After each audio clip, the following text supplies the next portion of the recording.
사랑하는 성도 여러분, 영혼이 잘되어 범사가 잘되고 강건하시기를 주 예수님의 이름으로 축원합니다. 여러분, 오늘은 마태복음 13장 44절에 나타내신 하나님의 뜻을 전하고자 합니다. 이 말씀의 비유는 사실 예수님께서 천국에 관한 최고급 비밀 정보를 알려주시는 말씀입니다. 듣는 귀가 열려서 깨달을 수 있기를 주 예수님의 이름으로 축원합니다. 마태복음 13장에 보면 예수님이 바닷가에 큰 무리가 모이자 씨 뿌리는 비유를 말씀하셨습니다. 그러자 제자들이 예수님께 왜 비유로 말씀하시는지 묻습니다. 그때 예수님은 마태복음 13장 11절에 천국의 비밀을 아는 것이 너희에게는 허락되었으나 그들에게는 아니 되었나니 라고 말씀하셨습니다. 곧 비유로 천국을 설명하는데 그 비유가 바로 비밀이라는 것과 아무나 깨닫고 듣고 깨닫는 것이 아니라 제자만이 깨닫게 되는 천국의 비밀 정보라는 의미입니다. 여러분이 정보의 중요성을 실감할 수 있는 하나의 예를 들어 설명합니다. 정부가 신도시 개발을 발표하면 사람들의 관심은 신도시 후보지에 쏠립니다. 왜냐하면 신도시 지역의 땅값이 몇 배로 폭등하기 때문입니다. 그런데 정부 관계자는 발표 전 이미 신도시 타당성을 검토했을 것이므로 신도시 후보지에 관한 정보도 알고 있는 것이 당연합니다. 과거 역사에서 신도시 정보를 미리 알고 있던 도개공 직원이나 혹은 정권의 실세들이 차명으로 한 자리씩 차지하고 나중에 엄청난 돈을 벌었다는 그것은 공공연한 비밀입니다. 신도시 개발 정보가 최고급 정보로 인정받게 되는 이유는 그 정보를 듣고 주변 지역에 땅을 사 놓으면 나중에 큰 이익을 보기 때문입니다. 사실 돈 버는 이야기는 이 땅에 사는 사람에게 매우 중요한 것이지만 영원한 세상에서 존귀한 자가 되기를 바라는 성도에게는 신도시 정보보다 더 귀한 최고급 정보가 바로 천국의 비밀입니다. 왜냐하면 천국의 비밀을 미리 알고 투자한 성도는 천국에서 상상할 수 없을 정도로 큰 이익과 영광을 누릴 수 있기 때문입니다. 더구나 정보의 출처가 예수님이시고 오직 제자들에게만 깨닫는 것이 허락된 천국의 비밀 안에 얼마나 귀한 정보가 있겠습니까? 듣는 귀가 열리고 깨닫는 그러한 마음을 주께서 주시기를 예수님의 이름으로 축원합니다. 오늘 읽은 말씀 마태복음 13장 44절, 천국은 마치 밭에 감추인 보화와 같으니 사람이 이를 발견한 후 숨겨두고 기뻐하며 돌아가서 자기의 소유를 다 팔아 그 밭을 사느니라. 이 비유는 두 부분으로 나눌 수 있습니다. 첫째, 천국은 마치 밭에 감추인 보화와 같으니 이 말씀은 천국의 비밀입니다. 둘째, 자기의 소유를 다 팔아 그 밭을 사느니라. 이 말씀은 그 천국의 비밀을 듣고 깨달은 사람이 하는 지혜로운 행동입니다. 거꾸로 말하면 자기 소유를 다 팔아 감추어진 보화가 있는 밭을 산 사람이라야 천국의 비밀을 깨달은 예수님의 제자라는 의미가 됩니다. 이제 내용을 자세히 살펴보겠습니다. 먼저 앞부분, 곧 천국의 비밀을 깨닫는 키워드는 보화의 상태입니다. 곧 사람의 손에 있는 보화가 아니라 밭에 있는데 그것도 감추인 상태입니다. 그러므로 밭의 영적 의미를 먼저 알아야 합니다. 그런데 다행히도 밭에 관하여 예수님이 앞에 가라지 비유를 설명하실 때 마태복음 13장 38절에 밭은 세상이요 말씀하셨습니다. 그러므로 밭에 감추인 보화란 이 세상에 분명히 있지만 겉으로 드러나지 않은 보석을 말합니다. 곧 하나님 앞에 보석이지만 세상 사람들이 보기에는 보아도 보석으로 여겨지지 않는 보석입니다. 곧 영적인 보석인데 오직 예수님의 제자들만이 볼 수 있는 보석입니다. 이 영적인 보석에 관한 성경 말씀을 찾아보면 계시록 21장 10절로 11절에 하나님께로부터 하늘에서 내려오는 거룩한 성 예루살렘을 보이니 하나님의 영광이 있어 그 성의 빛이 지극히 귀한 보석 같고 벽옥과 수정같이 막더라. 이 말씀에 하늘에서 내려오는 새 예루살렘 성을 이루는 것을 보석으로 묘사하는데 그 보석들이 바로 영적인 보석입니다.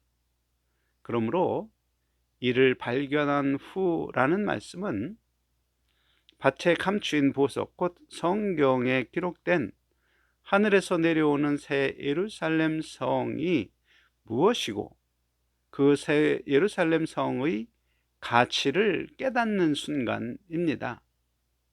새 예루살렘 성에 관한 성경 기록을 보면 천사가 계시록 21장 9절에 신부 곧 어린 양의 아내를 내게 보이리라 말하고 실제로 보인 것은 바로 영적 보석들로 이루어진 하늘에서 내려오는 거룩한 성, 새 예루살렘 성입니다. 그러므로 거꾸로 생각하면 새 예루살렘 성은 곧 어린 양의 신부입니다. 그리고 그 어린 양은 바로 세상 모든 사람의 죄를 대신 감당하는 속죄의 양으로서 십자가 형벌로 죽임당한 예수 그리스도를 상징합니다. 참고로 신부는 혼인 예식에서 사용되는 신랑의 아내가 되는 사람의 호칭입니다. 계시록 19장 7절로 8절에 우리가 즐거워하고 크게 기뻐하며 그에게 영광을 돌리세 어린 양의 혼인 기약이 이르렀고 그의 아내가 자신을 준비하였으므로 그에게 빛나고 깨끗한 세마포 옷을 입도록 허락하셨으니 이 세마포 옷은 성도들의 옳은 행실이로다 하더라. 이 말씀에 하나님이 보석처럼 여기는 어린 양의 신부가 어떤 사람인지 보여줍니다. 바로 신부가 되기 위하여 스스로 준비한 빛나고 깨끗한 세마포 옷을 혼인 예복으로 입는 사람입니다. 참고로 예복인 그 세마포 옷은 하나님의 말씀을 지켜 행한 옳은 행실이라 분명히 말합니다. 그런데 공중에서 내려오는 새 예루살렘 성이 어린 양의 신부가 된 사람들이라면 그들은 이미 공중에 올려진 상태에 있었음을 의미합니다. 어떻게 공중에 있을까요? 예수님이 누가복음 17장 30절에 인자가 나타나는 날에도 이러하니라 말씀하시고 그날에 누가복음 17장 35절 두 여자가 함께 맷돌을 갈고 있음에 하나는 데려감을 얻고 하나는 버려둠을 당할 것이니라 말씀하셨는데 인자가 나타날 때는 곧 예수님이 공중 재림 때입니다. 그때 세상의 관점으로 같은 하나님의 일을 하는 사람이라도 공중으로 올려지는 사람이 있고 남겨진 사람도 있음을 설명하는 말씀입니다. 그때 공중에 올려진 성도가 예수님을 신랑으로 맞이하는 어린 양의 신부로 인정받고 공중에서 열리는 천국 혼인잔치에 들어가는 사람들입니다. 그러므로 어린 양의 신부는 반드시 부활하신 예수님처럼 중력을 거스르고 하늘을 날 수 있는 영광의 형체로 부활하는 사람으로 빌립보서 3장 21절 그가 만물을 자기에게 복종케 하실 수 있는 자의 역사로 우리의 낮은 몸을 자기 영광의 몸의 형체와 같이 변케 하시리라. 이 약속의 주인공들입니다. 그들은 영광의 부활에 이르려고 표대를 향하여 달려간 사도 바울처럼 하나님 보실 때 기쁨으로 스스로 자기 십자가를 지는 옳은 행실로 인생을 산 제자들입니다. 참고로 공중에 들어올려지는 휴거는 첫째 부활에 참여하는 성도들이 영화로운 형체로 부활하여 공중에서 예수님을 맞이하고자 하늘로 들려 올려가는 현상을 표현한 말입니다.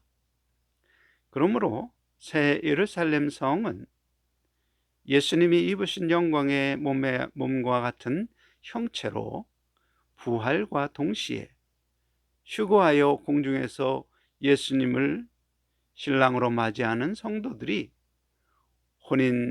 천국 혼인잔치의 잔치를 마치고 지상으로 예수님과 함께 내려오는데 그 모습을 계시록은 하늘에서 내려오는 새 예루살렘 성으로 표현한 것입니다. 그러므로 새 예루살렘 성을 구성하는 보석들은 바로 첫째 부활에 참여한 성도들입니다. 그들을 하나님이 보석처럼 존귀하게 여기시는 것입니다. 그런 존귀한 존재가 되는 첫째 부활의 영광을 성도가 성경에서 발견한 그 순간이 바로 감추인 보화를 발견한 것입니다. 중요한 것은 그 보석을 발견한 제자의 이후 행함입니다. 보석을 발견하였음에도 보석이 묻힌 밭을 사지 않는 사람은 그 보석의 진가를 깨닫지 못한 사람입니다. 오직 보석에 묻힌 그 밭을 산 사람만이 보석의 진가를 깨달은 사람입니다. 과연 자기 소유를 다 팔아 그 보석이 있는 밭을 사는 사람은 어떤 사람일까요? 먼저 소유에 관한 영적 이해가 필요합니다. 소유한 사람이 자기 마음대로 사용 가능한 모든 것입니다.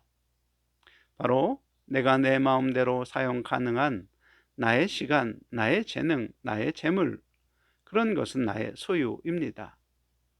그러면 직장에서 월급을 받는 근무 시간이 내 소유일까요? 아닙니다.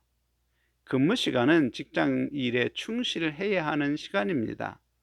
하지만 그 시간에 그리스도의 성품이 나타나는 일의 태도로 나의 재능을 사용할 수 있습니다.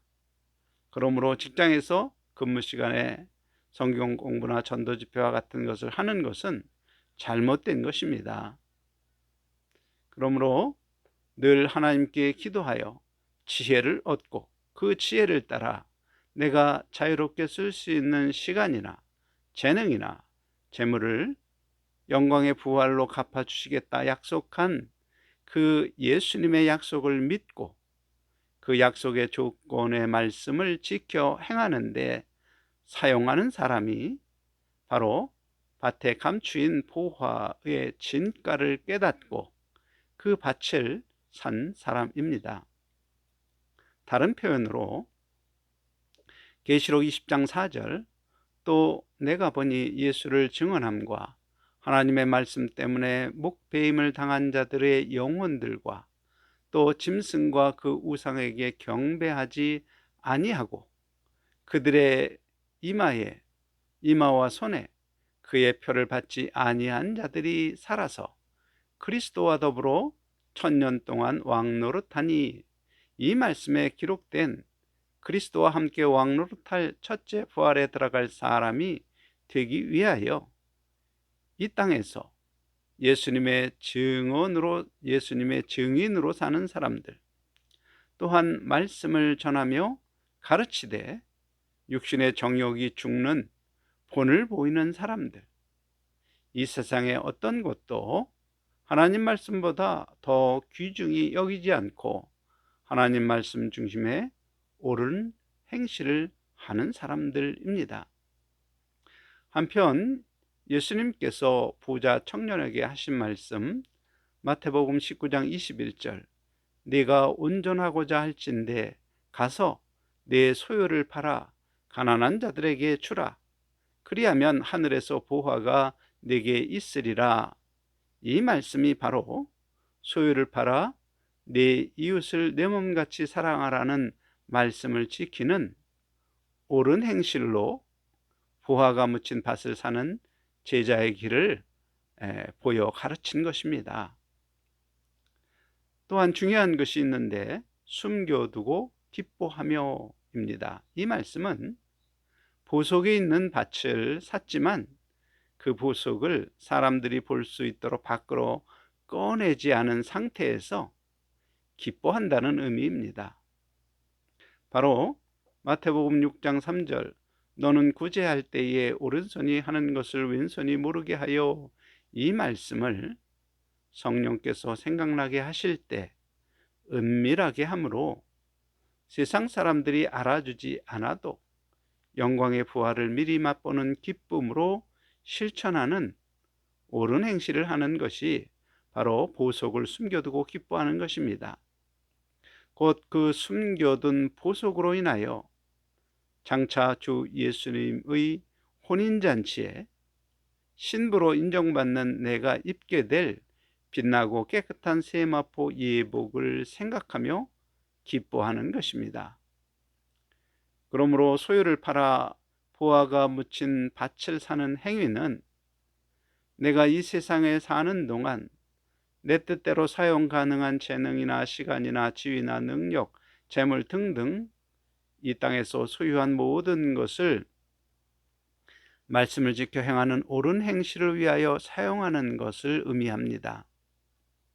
그런 옳은 행실이 혼인잔치에서 입게 될 빛나고 깨끗한 세마포 예복이 되는 것입니다.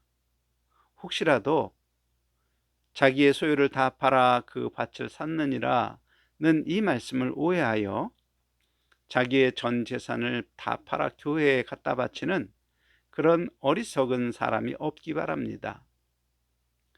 앞에 설명한 내용들을 종합적으로 생각해 보면 예수님의 가르침, 마태복음 5장 41절, 누구든지 너로 억지로 오리를 가게 하거든 그 사람과 심리를 동행하라, 이 말씀을 지키려고 비록 내 감정상 복종하고 싶지 않은 상관의 명령에 겉으로 하는 척 하지 않고 마음의 기쁨으로 충성한다면 그것이 하나님 앞에 옳은 행실로 인정받으며 바로 그런 사람이 보화가 묻힌 밭을 사는 사람입니다. 또 마태복음 5장 40절, 속옷을 가지고자 하는 자에게 겉옷까지 가지게 하라는 이 가르침을 따라서 속옷이 상징하는 필요를 채우지 못한 약자에게 무자비하게 대하려는 마음이 죽고 그의 필요를 채워주며 더하여 기쁨으로 배려한다면 바로 그런 사람이 보화가 묻힌 밭을 사는 사람입니다. 또한 하나님의 말씀, 부부가 부모를 떠나 연합하여 한 몸을 이루라는 말씀이나 자녀를 늙게 하지 않고 주의 말씀과 교훈으로 양육하라는 말씀이나 부모의 말씀에 순종하고 부모를 공경하라는 말씀이나 형제를 돌보라는 하나님 말씀을 듣고 내 감정이나 유익을 따라 행하려는 죄의 생명이 죽고 기쁜 마음으로 순종하는 사람, 곧 하나님 말씀을 기쁨으로 지켜 행하는 모든 것이 주님이 갚아주실 옳은 행실이며 바로 보화가 감추어진 밭을 사는 행위입니다. 따라서 땅에 감추인 보화 비유는 이 땅을 살아가면서 하나님의 말씀을 믿고 영광의 부활 소망을 가지고 은밀한 중에 보시는 하나님만을 바라보며 기쁜 마음으로 오른손이 하는 일을 왼손이 모르게 옳은 일, 선한 일을 행하는 성도들이 진실로 예수님의 제자로 인정을 받으며 공중 재림 때 영광의 부활로 나오게 되는 영적 비밀을 보이시는 말씀입니다. 사랑하는 성도 여러분, 이제 스스로 자기 자신을 점검하기 바랍니다. 나는 과연 밭에 묻힌 포화를 발견했는가? 발견했다면 나는 포화가 감추어져 있는 그 땅을 얼마나 샀는가? 아직도 밭에 감추인 포화를 보지 못하고 나의 소유로 그저 이 땅에서 정욕과 탐심을 따라 잘 먹고 잘 사는 일에만 관심하는 것은 아닌가? 이러한 질문에 스스로 부정적인 답을 할지라도 실망하지 말 것은 우리에게 생명이 있는 한 감추어진 보화가 있는 그 밭을 살 수 있는 기회가 있다는 것입니다. 사랑하는 성도 여러분, 이 천국 비유에 담긴 천국 비밀 최고급 정보를 듣고 깨달았으면 감추인 보화가 있는 밭을 사심으로 영광의 부활로 나오는 여러분과 제가 될 수 있기를 예수님의 이름으로 간절히 축원합니다. 아멘.